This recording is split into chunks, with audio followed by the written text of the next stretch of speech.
საჩივრების უგულველყოფა და დამალვა ციხის ადმინისტრაციასთან თანამშრომლობა ისის ძირითადი მიზეზებია, რის გამოც სახალხო დამცველის ციხეების მონიტორინგის ჯგუფის წევრების უფლებამოსილების შეწყვეტას ყოფილი პოლიტპატიმრები ითხოვენ. ყოფილი მსჯავრდებულები ოფიციალური განცხადებით სახალხო დამცველს უახლოეს დღეებში მიმართავენ. რასაც ცხადებენ მონიტორინგის ჯგუფის წევრები წაყენებულ ბრალდებებზე და როგორი რეაგირების მოხდენას გეგმავს საკითხზე ომბუდსმენი უჩან ანუაშვილი. ვრცლად ნახეთ საღამოს 9 საათზე ჩვენს მთავარ გამოშვებაში.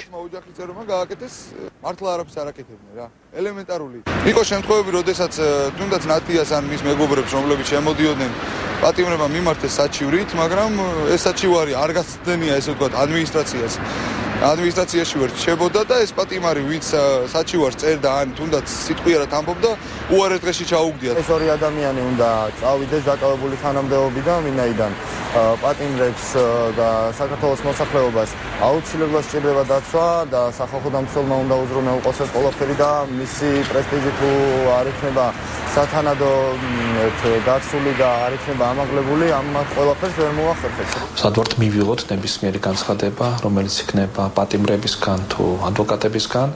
რა თქმა უნდა, მაინტერესებს რომ უფრო დეტალური და კონკრეტული ინფორმაცია, თუ კი ასეთი არსებობს, რა თქმა უნდა, მივიღოთ. ამ შემთხვევაში ჩვენ დავიწყებთ შესწავლას ყველა კონკრეტული ინციდენტის, ყველა კონკრეტული საქმის, თუ კი ასეთი არსებობს.